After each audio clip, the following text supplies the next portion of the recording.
been carrying wisdom like a loaded page, years of miles, scars, lesson engraved. You did the work, you earned the view, but the numbers haven't followed you. You've got stories worth more than likes, vision sharper than a million mics. It's not about grinding louder now, it's time to change the how. You don't need another hustle plan, you need a signal people understand. Build a brand that works as hard as you, let your truth turn into revenue. Build a brand that works as hard as you, and there's no one other than yourself who understands how hard you work and how much time, effort, and energy you put into what you do. My name's Americo. I am so excited to come on live. This has now become my thing, my jam. I'm a live stream coach, moderator, and event producer, and I essentially help people turn their live moments into content, impact, and revenue. You can find me over on School. I host a community called Your Stage Live. Uh, Your Stage Live community is designed to help you go live with ease, with confidence, and I provide a safe place for those of you who are overwhelmed with creating live content. And we build and customize tailored live content strategies so that you not only go live with confidence, but you also go written, short, and just redistribute your content in different platforms, making sure that you make the most of those digital assets from those live conversations. We are streaming, as an example, we are streaming live today across LinkedIn, Substack, and YouTube. And for those of you who follow along, you know what's going to happen here. We're going to have a live conversation, and this conversation is going to turn into content across multiple platforms. I will recreate the narrative of today's conversation in a long form Substack article. You will experience short videos, and we're also going to leverage the capabilities that Substack has. And our guest today, we were just talking backstage, has a Substack presence. And I know many of you have heard me advocate. And in fact, there are people who just absolutely love what Substack is doing. It is so friendly for creatives. And I have to agree. And it's now become part of my social footprint. These are the three platforms that I lean heavily on.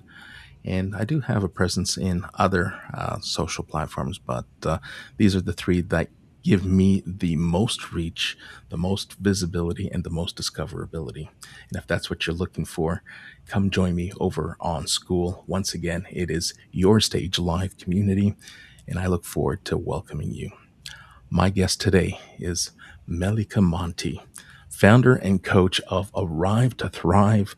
She is a school community member, and I believe, and we'll let her answer the question. I think this is one of her first, if not her first, live experiences. And we're going to dive into a little bit about the whole live content strategy, but we're also going to jump in and spotlight Arrive to Thrive. So why don't we bring her up on stage? And before we do that, I want to remind everyone, engage, jump in the conversation. There's nothing that excites me more than when people show up live and participate and engage with questions. It is an absolute pleasure to have you share some of your time with us. We already have a few guests in the audience, and we'll acknowledge them in just a moment. Why don't we bring Melika onto the stage first? Okay, good evening, Americo. I'm so happy to be Hello. here. So I'm excited. excited to have you here. So you're right. This is my very first live experience. Something I've been wanting to do. I've been curious about for a while. So yeah, thank you for creating this platform and this safe space to try it out. So I'm excited for multiple reasons. Excited because the community, which I've been manifesting for the longest time, it came to fruition. We went live. We are now 115 members strong, and we're here to help people for with a variety of objectives. And for some, it's our first time going live. For others, we've gone live, and we just need some kind of support to encourage us and to get us back on track. Because many of us try this, and it happens a lot with podcasts as well. People will talk about doing something, they roll up their sleeves, they get a couple of episodes in, and then they realize, oh my goodness, this is so much work, and it's not worth the effort. And I'm here to combat that mindset because it is so worth the effort. There's no better way to build trust, build credibility and social authority than to have a live content strategy because you get to engage with people in real time. For instance, Keith. Keith is joining us from Melbourne, Australia. We have Nicole, who is, or Nick. I'm sorry, Nicole. Nick. She goes by Nick. She's joining us from the US, and I believe it's New York. Keep me honest here. And Leslie joining us from the Carolinas. And hello, Americo and Melika. Um, Melissa, I'm sure you may have been called worse things. All the time. But listen, it is an absolute pleasure. This is your spotlight. This is your stage. We are live. And I want you to take a moment, introduce yourself, and we're going to jump into the conversation. I have a few questions that I'm sure you'll have no issues answering. You feel comfortable, you look confident, love the background. Um, is this a personal photo? Is this a real beach that you've visited, or is this a It is. It's it is Biscayne a Bay. stock picture? It's Biscayne Bay. It's I think I took it from a picture that you had taken off my Instagram, and it's symbolic for me because it was the day I decided I was going to launch my coaching practice, Arrive to Thrive. So, Arrive to Thrive. Why don't you share a little bit of the narrative? What what is Arrive to Thrive, and how did it come to be? Go ahead. So, Arrive to Thrive is a philosophy that you can thrive through inner shifts that cause external growth. So if we imagine my logo, it moves from a small little vine who begins to thrive. And it came from many years back when I first started writing. I was following Ariana Huffington, and it was back when she had originally launched her her blog for well-being in the workplace, called Thrive. So that was about not just surviving the stressful workplace, but thriving. So that had stuck with me for a while. So now I ended up repurposing it into my own concept and building a coaching practice around it, which started out being very general. I completed a certification in therapeutic coaching, which takes principles from psychotherapy and a lot of different um, therapeutic techniques, hypnosis and NLP, to help anything related to beliefs and the way we process our emotions. Um, and I spent the past 3 months really diving into getting good at it, outside of the theory, and actually putting it into more practice with um, new clients that I didn't know. So I had a huge span of different types of customers, and it was exciting for the time. And then I realized as I started to understand how the coaching business works, how marketing works, that it's counterintuitive. It comes from a nice desire to want to help anybody and everybody, but you have to nail down a niche. It's just so important. So then I started doing pro bono coaching with a group of women called LVMH alumni, which was born out of the fact that exists. LVMH, it's actually quite funny. You live in Canada, so maybe Maybe you speak some French. So it's the L part of the LVMH is French, ELLES. So it's a double, like a double entendre. So it's that part, VMH. And it's a system within the company that empowers women and encourages people to help each other. Um, but it doesn't exist once you leave the organization. So this structure, when somebody created it in November, so not too long ago, the WhatsApp group community exploded to about 600 members in a couple of months.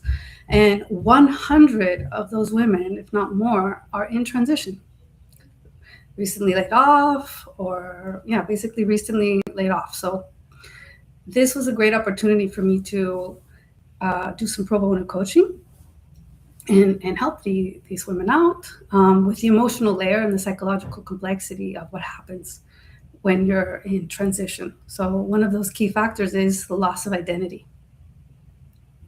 especially when you've been in a luxury house like Louis Vuitton or Moet and Hennessy. These are really big names that come with heritage and craft and excellence, and you're expected to dress like the brand. You're expected to speak like the brand. You're expected to embody all of these codes that you end up kind of believing in it so much that you lose your own identity. So it's even more shocking when you lose that, and jarring when you lose that role or that position, because it's not just a title. It was like a whole identity that was built around it. So that was one of the big things that came up when I was coaching these women. So that really helped me nail down my niche of not only women in transition, but what happens in one of these moments that happen in transition when, and yeah, I'm developing that niche even more to see how we can do reinvention, especially women between 40 and 50. It gets harder to find a new job, where two things are key. The number one impact is still keeping what you've built over so many years, but combining it with a new craft, something you've maybe learned but didn't know you could apply to your foundation, or figuring out that maybe you need to learn a new craft, Or and or sharpen an existing craft. sharpen the existing Yeah. craft. And then the third one is to become more comfortable with uncertainty, because the job market is really tough and nobody knows. You might not know how long you're going to be in transition for. So besides the fact that I think everybody should have a side hustle, in moments like this, the side hustle, it could become the main hustle, because Well, it's taking long.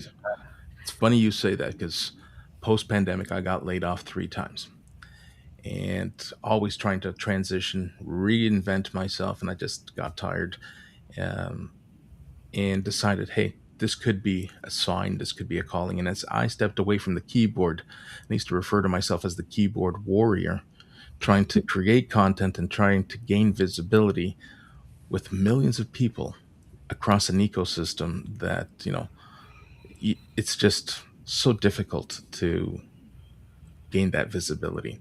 And I figured, you talk about transition, and I love the fact how you are helping uh, women. Uh, but hey, there are men, women, even people are graduating and finding themselves unemployed in relatively short order, and realizing a 4-year degree uh, is is encountered and faced with a transition. Like, I'm no lo- I'm now looking for something that is no longer in the discipline that I studied. And so many people are finding themselves in this predicament. I leaned into live streaming as a differentiator for myself. I thought that was going to help me with discoverability. I can now, with confidence, demonstrate that I get higher dwell time, more visibility, easier discoverability by showing up live and repurposing, redistributing my content and having it all connect and offer this seamless experience. So wherever people consume their content, that message and that narrative is demonstrated across the different mediums. So this is essentially my transition, my transformation, and my pivot. And it never had time to be a side hustle. It just became a full time hustle. That's great. So I love that there's always some connection. Uh, the career transition is so difficult, and I love the fact that there are people and professionals like yourself who are helping um, members, clients, and community members find the clarity amongst themselves. You talk a little bit about the inner work of separating identity from title. That resonates with me because during one of my layoffs, my first layoff, which was maybe 2015 before the pandemic, I took it so hard. And someone told me, hey, your first one is always the hardest because you're so fixated. You built a career, you feel like you did nothing wrong. And then someone reminds you how dispensable you really are. And people, get fixated. It's like, will I ever regain my title? Will I ever regain my status? But I'd love to hear your thoughts on this inner work and how the mindset really, um, how you help people change the mindsets. Yeah, sure. So the first thing I do is to focus on getting themselves to connect with themselves again. That can take time because a lot of people have overactive nervous systems. And when your nervous system is very activated, it can be hard to go within and listen to your inner voice. It can be hard to notice where feelings show up in your body. A lot of things can be difficult when you're in that altered nervous system state. So that's really kind of the baseline is regulation of the nervous system. And then reminding through reconnecting with what makes them feel good, what makes them feel alive, who are they, who were they before that job title. um, and a lot of times people don't remember or they draw a blank, but then it slowly starts to come back when you find and can connect into sensations and moving towards sensory, and what things feel like. And if necessary, I can use other techniques like visualizations and hypnosis, light trance. Um, and this tends to help, but it's the core factor is just reconnecting with what makes us feel good, what makes us feel alive and happy, and what makes us unique. And here's something that I learned because I was fixated, and I know I'm going to pull up Nick's second comment here, how she chased her next promotion. And many of us in a similar situation, similar scenario, uh, we are taught to believe, get your education and build a career and climb that corporate ladder, and that's where you're going to find your happiness. But that script seems to be the same script for everyone. And it isn't until you find yourself in transition that you realize, at least I'm speaking for myself, it wasn't until I started to transition that I realized how little I needed to be happy, how little I needed to feel accomplished, and how little I needed to make a difference. So we have a tendency of getting inside our own heads and becoming our biggest obstacles. Am I just blowing smoke when I No, say this, or is this a true thought that people experience? I agree with that, especially since I think somebody put a comment about title chasing, and there comes a point where if you stop chasing the title and just start chasing growth and expansion that's important to you, it's much easier to feel accomplished and feel happy. Yeah, I tell people now, and it's not something that I came up with. We hear many top voices and many valuable leaders. Just just show up, just be present. Stop trying to be something that perhaps you're not. Stop being something that uh, requires you to try too hard, because people can see through that. It's okay to be vulnerable, and it's okay to show that vulnerability because people resonate with that. We're human. right? And take this whole platform. We are live. A lot of people get overwhelmed with, well, what if nobody shows up? And what if people do show up and don't like what I have to say? Listen, there will always be times where you're going to show up and you're going to feel like no one's listening or no one's showing up. But don't let that stop you from being who you are. Don't let that stop you from being what you're capable of. And I've done most of my learning in these last 3 years. And listen, it's been, I would say, a tough ride. But now I look at where I am today, and I'd say I'm happier today because I'm not chasing anything for someone else. I'm not looking to appease someone else. I'm here and I'm present and I'm here for myself. And if I bring my message and if I bring myself, people will naturally gravitate because they see alignment. They see how real and authentic I am.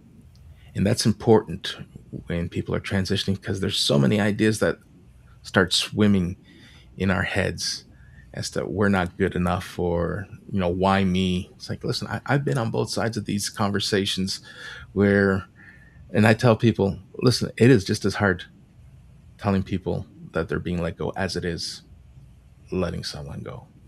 In transition, people may not realize it, but it's difficult on both sides of the conversation. Yeah. Yeah. Go ahead. So true what you're saying about showing up and as the way you are authentically, um, especially true to use your voice because there's actually isn't any way for people to actually know you if not they don't hear your voice. So That's true. Absolutely. Now, what would you say, or what would you see people struggling with the most? You've worked with people who have either left voluntarily or have been exited from their roles, and what do you see being the biggest struggle with those that you support and you help?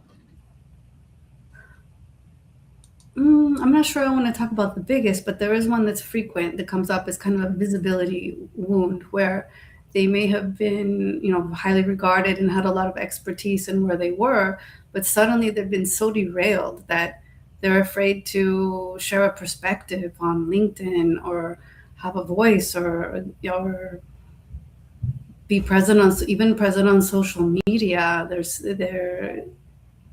a lack of self trust and confidence to just step out and be visible with the fact that you're in transition.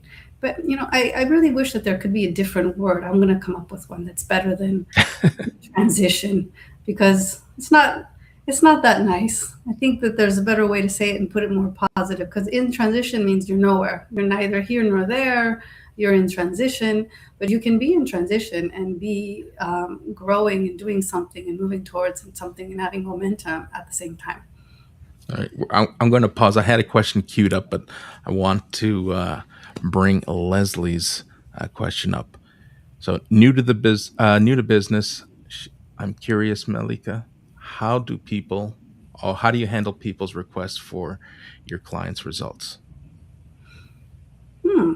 It's a good question. Right now, I'm reaching out to the clients that I previously have worked with a template to make it easier for them to document and the shift that they experienced and what really changed.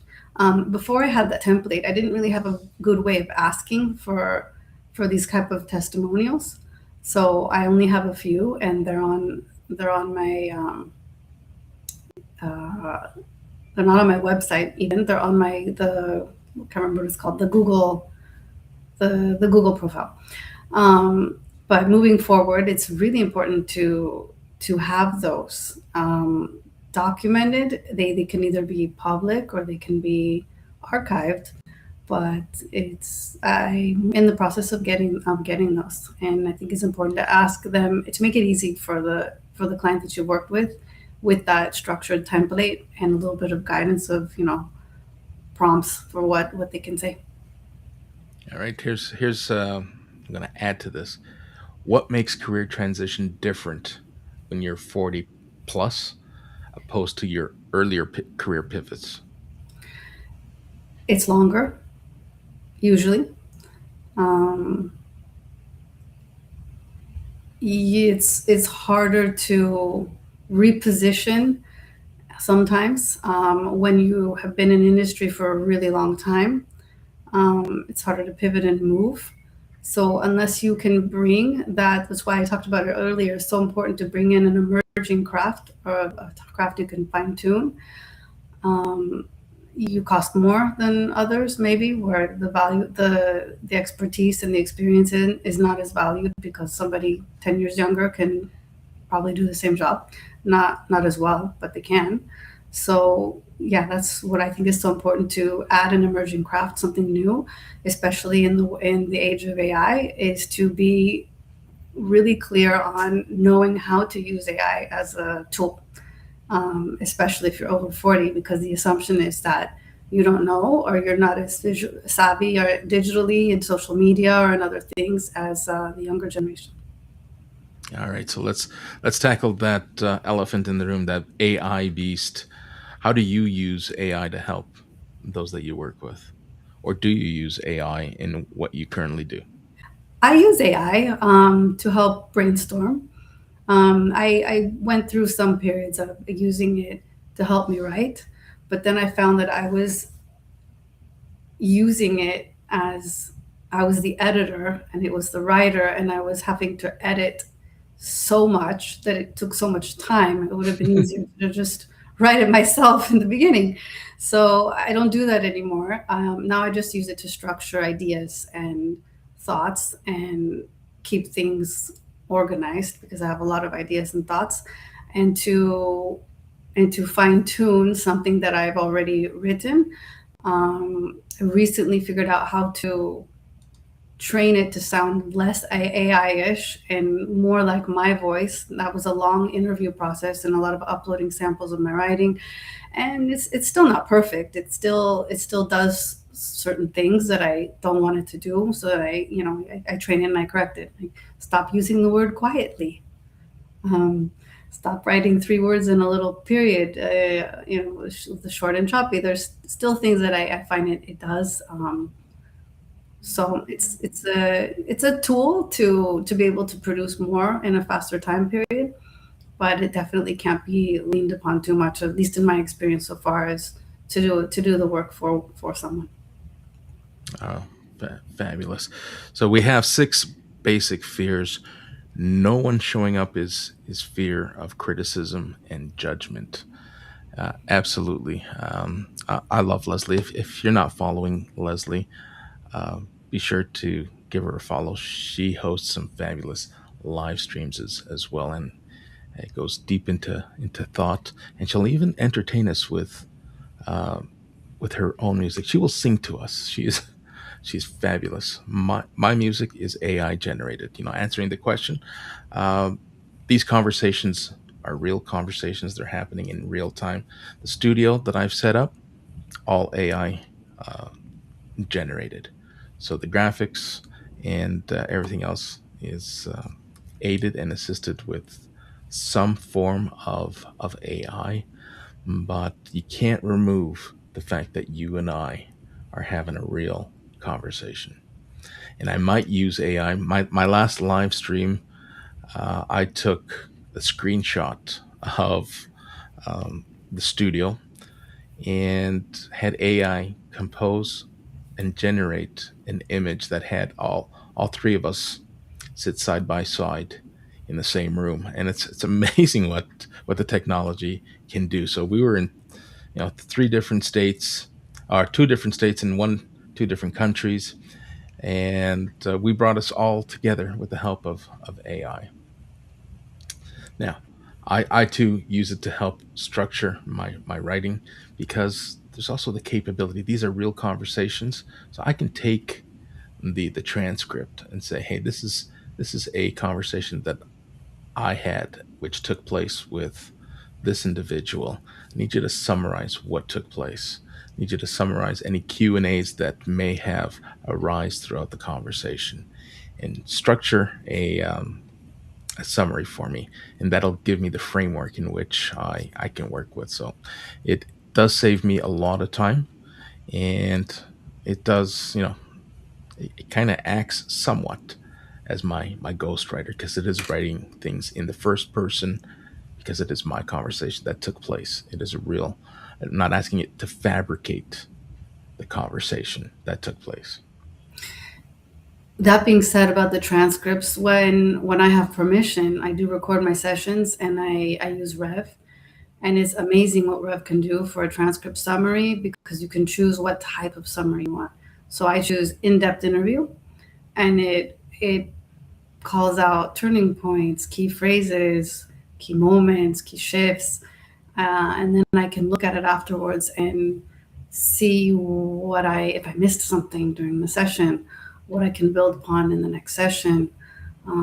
It's a super valuable tool. It saves me from having to take manual notes, and then if I want to do a recap and reiterate something that happened or a homework that I want them to do for next time, it's there in a second. So rev.io.com. It's rev.com, I think. Yeah. Well, I haven't heard of .com in Maybe it's such a not. long time. I can't be trusted with these little details. But That's it's fine. sure. We're gonna look it up, and the only reason I say that is because I've created a new category in our school community that helps our community members with all these tools that we're using, and I want to share those tools, or at least the URLs and access to those tools, so that people can see what others are working with, and what best practices each platform might be offering to help those who are building stages of their own and live content of their own. Listen, you don't have to do this alone. Some of these tools are free, some of them are paid, but I learned something yesterday that stuck with me, and it'll probably stick with me for quite some time. When you pay, you start to pay attention. When it's free, eh. And, I'm not sure if Keith is still here, but my school community, that was the premise. I could have gone to Substack and built a free community, and tried my best uh, to make my community work in Substack. But because it's free, and I could have turned on the paywall, but I don't see myself being as successful in a readers and writers platform trying to build a community. So I figured for what it costs to build a hobby community in the school platform, it's just enough that because I'm paying closer attention. And so I will run back the transcript and the recording. I will look it up and drop it in our community for other members to look at and go over. Yeah, I Now, highly recommend. And then if we want another resource, I am in love with Lovable. tell us Lovable, more. Let's Lovable hear. is vibe coded, 100% vibe coding to create websites, landing pages, and apps. You can create a landing page in 30 seconds if you give it the right brief. And you don't have to do any layout changing. You can just type it into the prompt. It's just 100, like as if you were working with a graphic designer. Change this, change that. I want this like this. I want this like that. I want the vibe to be this way. I want the colors this way. You can just give it a whole brief and it does it for you. Everything. It's amazing. And speaking of amazing, I want to lean in on one of your philosophies, the philosophy that suggests you don't need to start over, because a lot of people reach that transition point and they realize either, well, it was a great career, it was a great run, now's my opportunity to either start over, or they feel compelled that they need to rip that band-aid off and start over because what they were doing no longer works. Let's hear your thoughts on this philosophy that you don't need to start over. Yeah, you don't need to necessarily start over. You just need to find what still feels true and what you still want to carry with you and move forward into your next chapter. So a lot of what people have built in a career, once they've really sit with their inner peace that they can begin to feel when they're not no longer under so much pressure, is, oh, there were certain things about that job that I really didn't like. There were ways I had to show up that really were not me, that I was forcing myself to perform, forcing myself to do things a certain way. And a lot of it falls away. Yet there's probably some things that they're proud of that they built and stuck with them that were, a part of their self identity that was really positive. So it's about letting go of what you don't need to carry forward with you anymore. Keep what's true. And a lot of that is really thinking about and having somebody to work with to reflect back to you what your thoughts are, what your experience is. You can do it on your own with a journal, but it's not the same. Sometimes people can just see, I can just see a shift in somebody as they listen to their own voice say something. Fabulous. How about the persona that doesn't see the value within themselves? How do you help people understand and appreciate the value that's already been built over the years? So that's deep core transformation. When somebody doesn't see their value and tied in their worth to what they were doing instead of who they are. So that takes time. That takes that's some processing with identifying what at the highest level what was important to them about X, and then going one layer below that. And if you have that, then what's important about having that? And once you've achieved that, well, what does that give you? What does that do for you? And you'll find that after usually going 5 or 6 layers, then they've reached kind of a, well, it allows me to just be. And you can find that there are two ways to get to that allow me to just be. One way is starts off that could be kind of negative or not such a great positive tension in the beginning.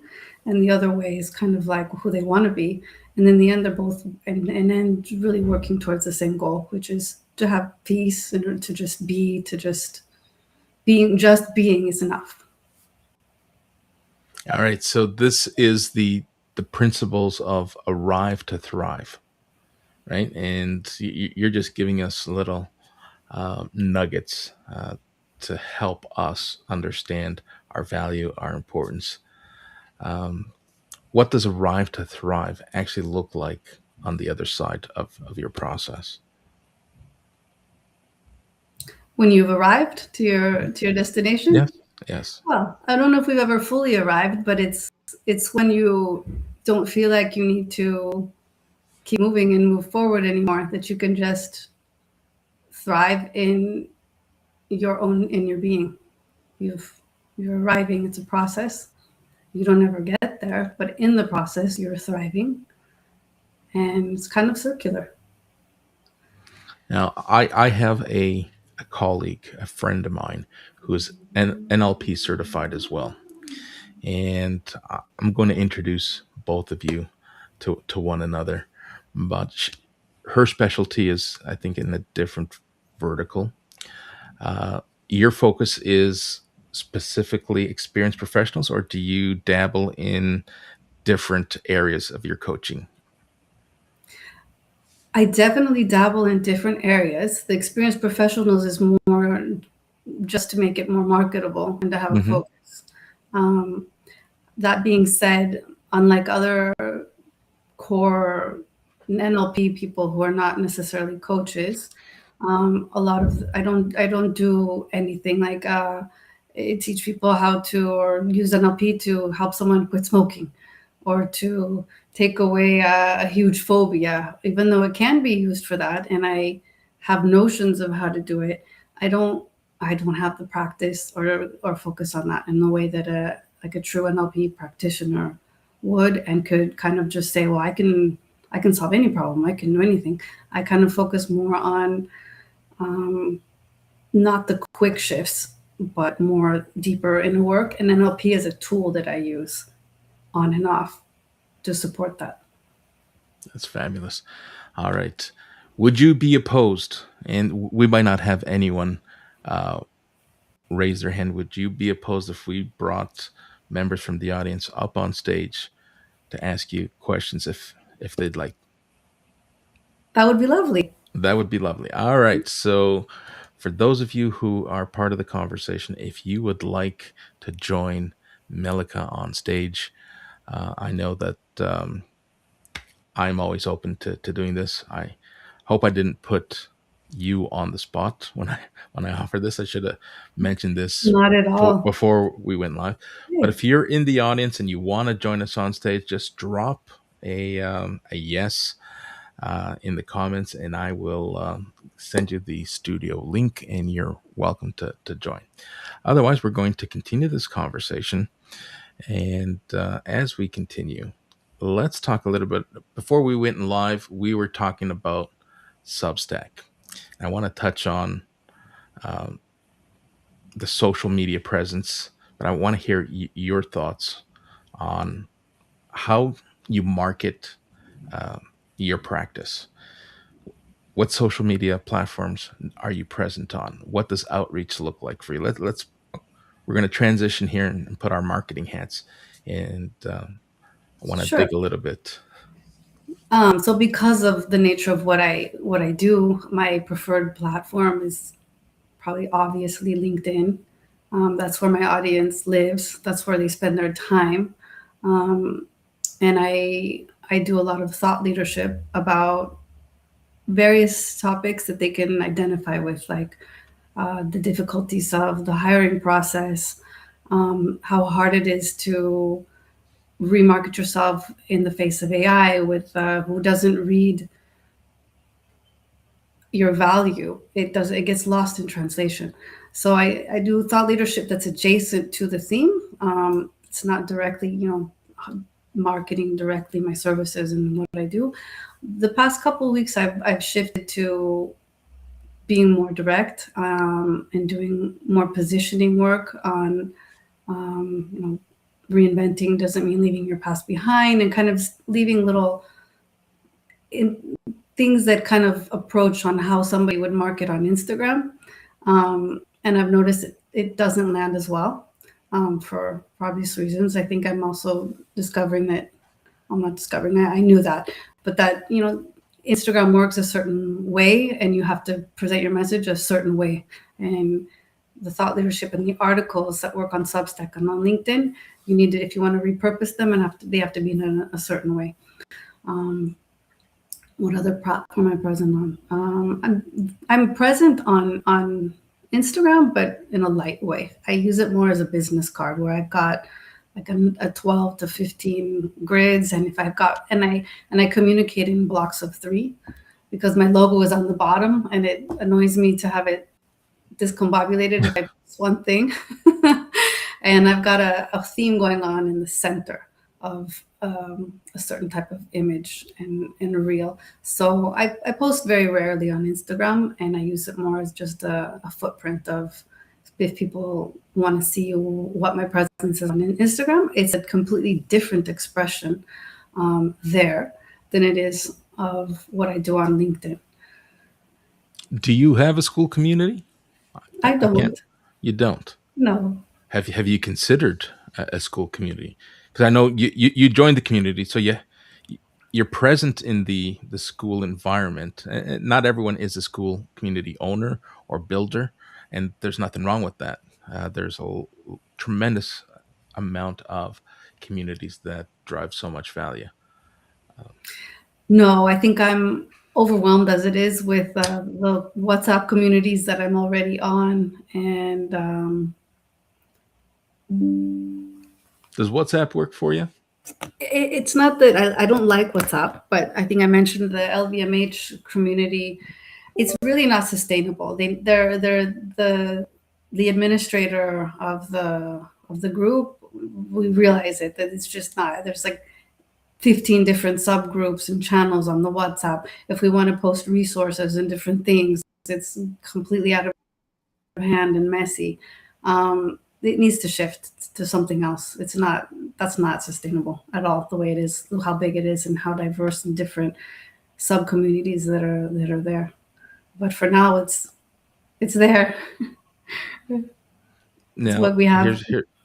here's another question with social media. When you show up, does your social footprint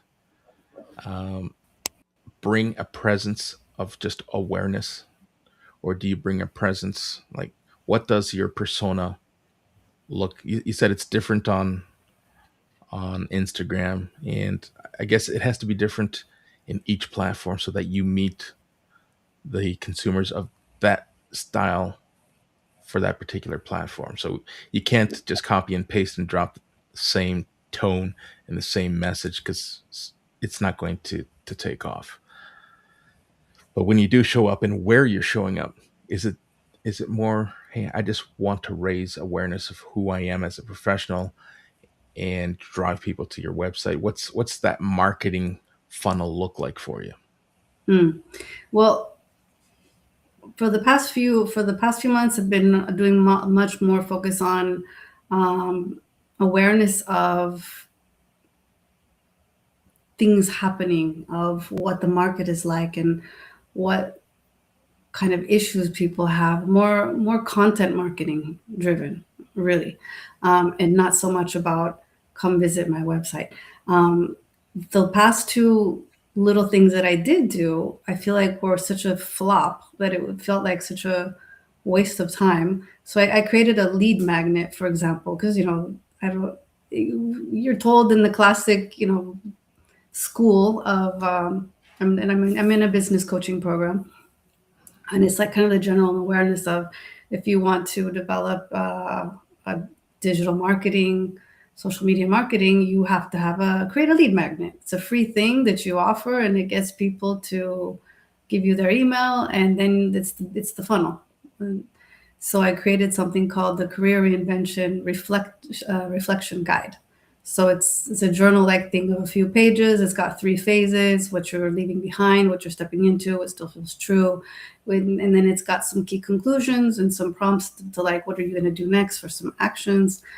And I've now tried to you do it twice on LinkedIn. Once was with a really pretty ad of me on the beach and like a message, and then a really compelling, I thought, message in the post.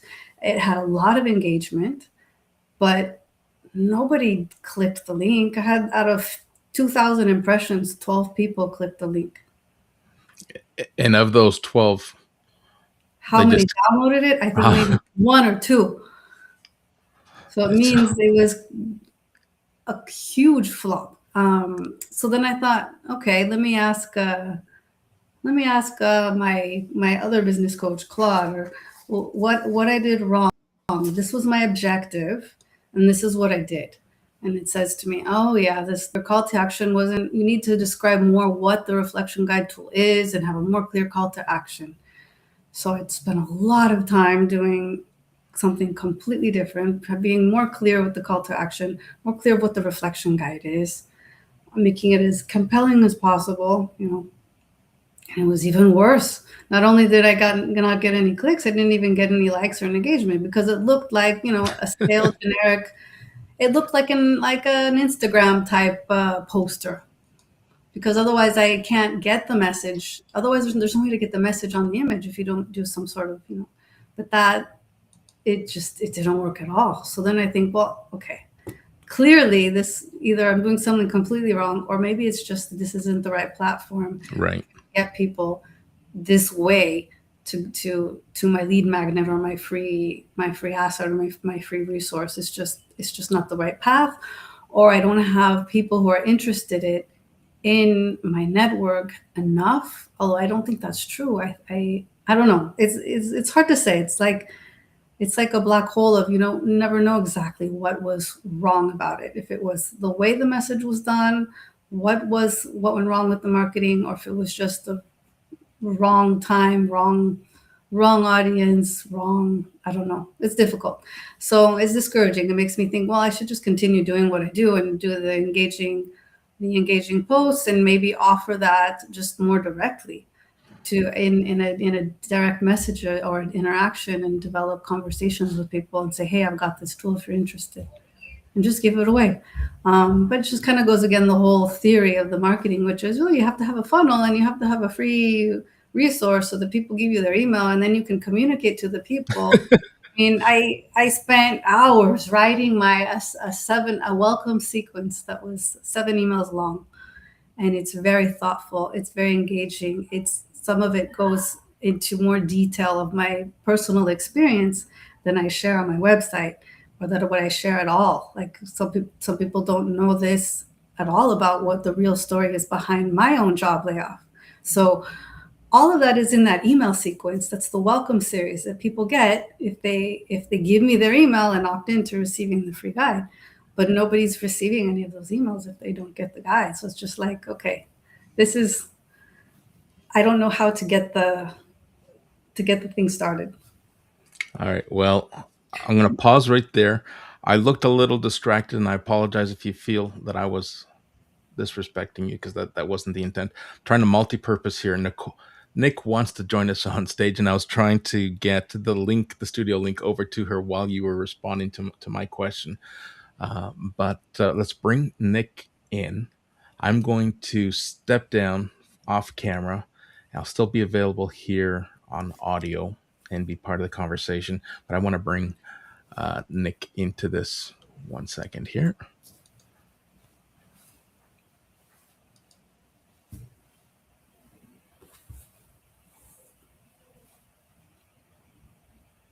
Hi. Hi. Thanks so much for having me up. America, why are you back there? Like, you should be up here with us. It's very nice to meet you, by the way. Nice to meet you. I think he's Um, just fixing some technical issue, and he'll be joining us in a second. Excuse the appearance. I'm like working and listening at the same time. And I'm like, oh, I'm going to jump on. Want to tell you, I love everything you're sharing. And I think what resonates the most with me about what you're sharing is actually your delivery, meaning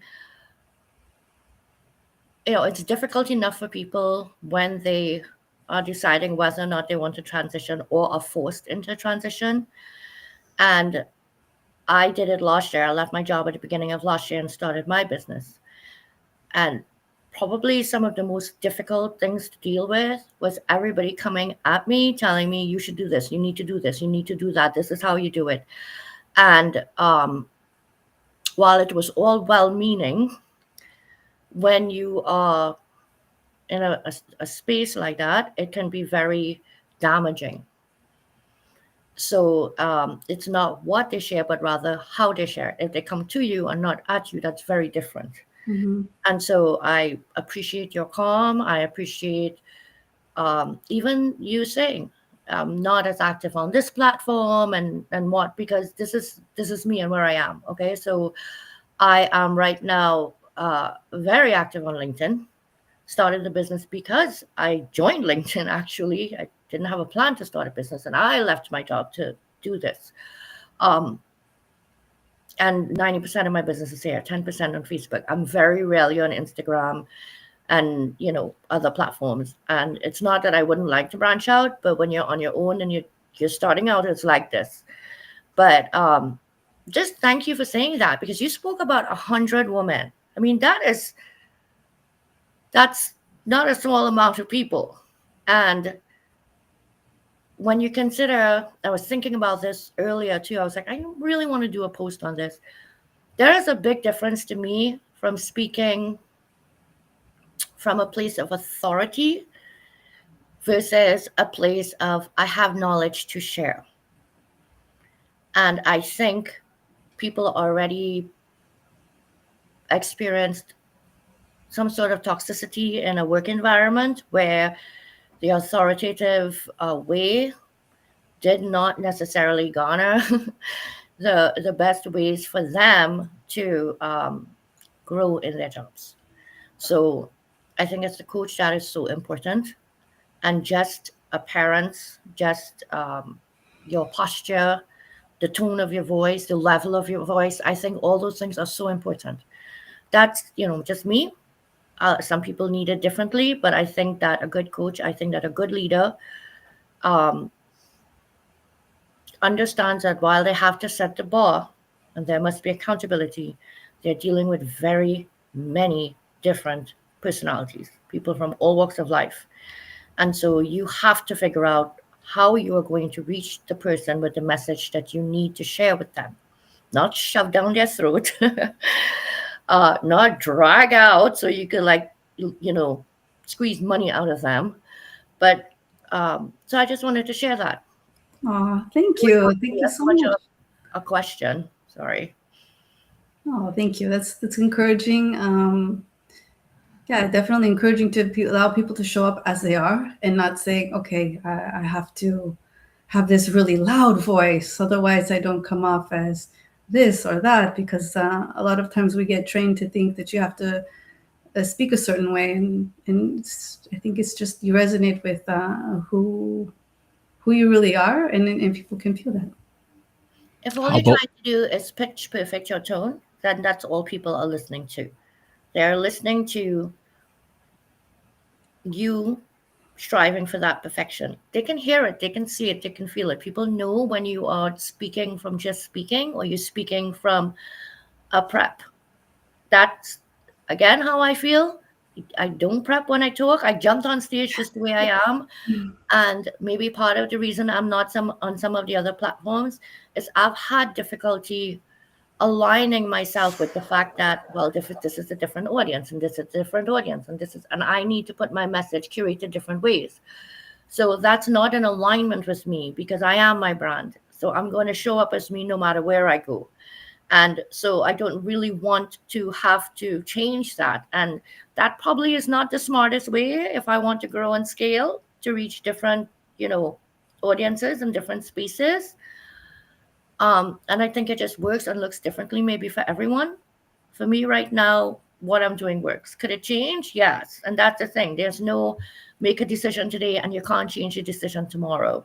I think a lot of people back themselves into that corner and get afraid. And no, you can change your decision tomorrow. So but anyway, thank you so much for your time. Americo, thank you so much for your time.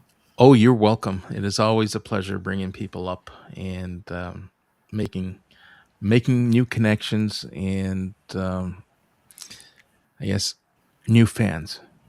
Melika, you have new fans here who are going to follow you, Um, and this is what we do here, you know. And we circle back to the question that I had asked you, and you walked me through your email sequence and the whole lead magnet and how uh, unsuccessful it is. Listen, if you ask me, and I know my marketing friends and colleagues are going to hate me, and they hate me every time I say this, but email marketing just uh, I see it as a complete waste of time.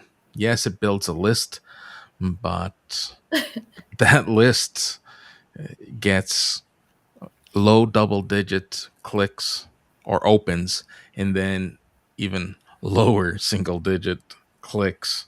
And I haven't been able to convert. At least I don't think so. No one really comes out. Hey, I I'm reaching out because of the email you sent me. But the ROI on email, other than building a list, because we know for the most part we are on rented space, and if LinkedIn or Substack or whatever social channel we decide um, to be part of, if they decide that we no longer align or fit with their platform and they kick us out, what are you left with? That's when you go back to your email list, right? That's But not good for me because I'm mostly living on LinkedIn. So if LinkedIn shuts down tomorrow, I'm in trouble. well, Um, but I will also say this: I don't have an email list, and now that I've served almost 150 writers, like really, what am I retarded? I totally should have 150 emails to send to people every single time I have a new book writing opportunity or book launching, right? Uh, it probably would benefit me. And so many people have screamed at me, why don't you have a newsletter? I don't have the bandwidth for it. I'm not doing anything half-assed. So, you know, at the moment, what I'm doing is working, which is just being me. And 99% of my work is referrals. And the 1% that I have to go after, I'm doing that in person, in DMs, getting on a Zoom call, having a conversation, and building friendships, even if they don't lead to contracts. So those people somehow circle back around at some point in time, either coming to do a project and or sends people to me. And it's worked. So even though there are tons of processes to market, and no doubt they all need some sort of either monetarily or time or energy investment, I think different things work for different industries, different people. The way your setup is different. Um, so America hopefully isn't going to kick me off the stage and be like, "Get lost, Nick." But he already knows that I am very open. Sorry, no, not Hey, sorry, but Yeah, I'm not sorry. that feels true. It's hard to.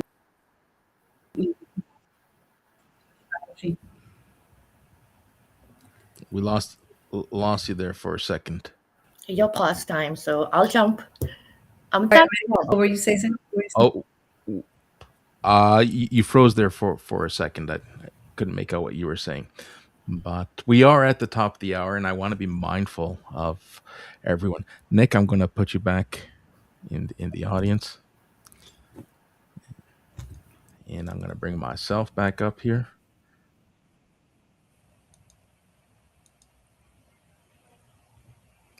Ta-da! Just like that. Um, I absolutely love doing these things, and I want, I guess, the long tail to what started off as a question about your email and the success. I want to be able to demonstrate to our community members how valuable this is without using email or by supplementing this with email. If you're open to it, let's put together a sequence and host an event, and we'll send it out to our email list. But I want to be able to demonstrate how we can effectively bring more awareness, more visibility, and more discoverability in hopes of landing you some calls and getting you some reps in with live streaming, because that essentially is your goal, right? You want to create a stage of your own, and I want to help you do that. And it's an offer that is going to be a paid offer in the not too distant future. But seeing how you're my guest and you brought a real life example of how email works for you, your lead magnet worked, I want us to create a case study, and we're going to prove to people how effective this is. If you're up for it, you let me know. I don't want to put you on the spot here and get an answer from you now. You can send me a I'm response. up for it. I love to try new things, and I if I the magnet email marketing theory with something more effective, that would be amazing. I will share with you and anyone listening. LinkedIn Lives has given me more visibility than I can imagine. When I look at my stats, and everyone is, disappointed with how reach and engagement and visibility is landing on LinkedIn. I say LinkedIn because it's where I spend most of my time. It's where my largest community resides. And when LinkedIn themselves defines their impressions as zero point 0.3 of a second, so 3 impressions per second, like whose attention are you going to get in 0.3 of a second? Nobody's. That's my thumb just scrolling up along my mobile phone. Whereas the live events that I host, now I'm just speaking on behalf of the ones that I do, because the stats are based on my profile. The average dwell time is currently sitting at 18 minutes. Now, these are 1 hour shows. I don't expect people to stick around for the full hour, but the same can be said about the radio. When we jump in the car, we're going to turn on the radio. We're going to listen to a radio station. And if we don't like the song, we move on. And then we come back, see if they're playing something else. Or if something resonates, people come back. And people come back 3 to 1. 3 times. When I look at unique views compared to total views, I get 3 times as many total views as I do unique views. So what we're delivering in terms of messaging resonates, that has people coming back either to pick up where they left off on the replay or look for what they heard the first time to hear it again. So we're going to disprove some of the marketing efforts, and we're going to supplement this. Now, I'm glad that you accepted this live. We'll build a case study, and we'll prove to people that this is a viable solution that we should all invest in for ourselves. I look forward to it. All right. Now, I want to thank you once again. This is a fabulous debut. You not only passed with flying colors, you didn't feel, or at least from my end, you didn't look nervous. It was a conversation just like any other. We had people engaged in the audience. We had people join us on stage, and you just did a fabulous job. So kudos to you for your first live stream.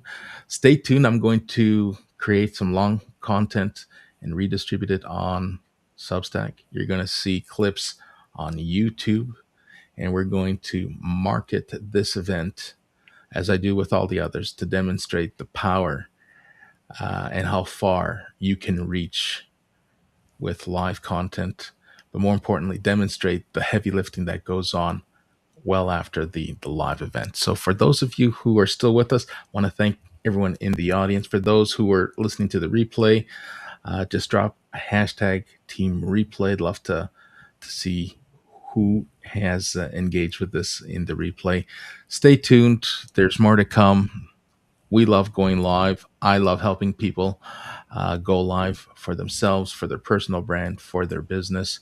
And I'm going to get off my soapbox here just for a moment and shut things down, or else I can go on for hours. I'm gonna cue up the song that we played in the intro. I think it was so fitting for today's conversation. We talk about transition and we talk about pivots. Listen to the lyrics. It's about 4 minutes, and then I'll close the room up.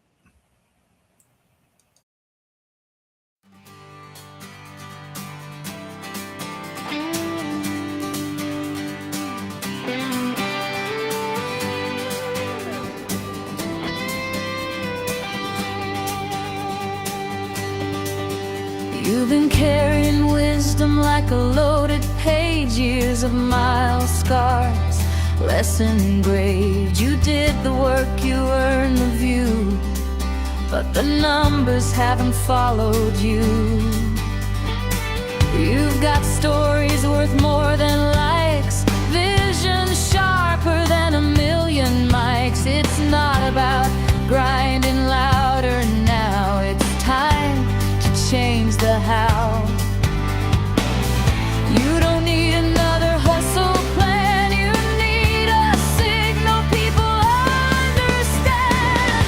Build a brand that works as hard as you, let your truth turn into revenue. And it's not about being everywhere seen, it's about standing somewhere clean. Clear beats loud every time, this is your moment, your line. Be seen, be valued, be paid for what you already made.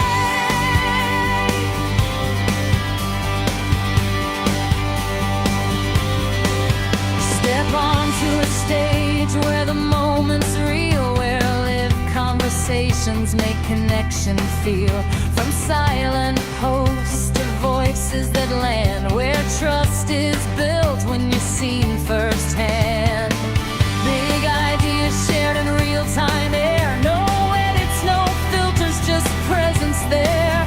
From employee thinking to owning the frame,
just a line. Confidence meets design. If you're ready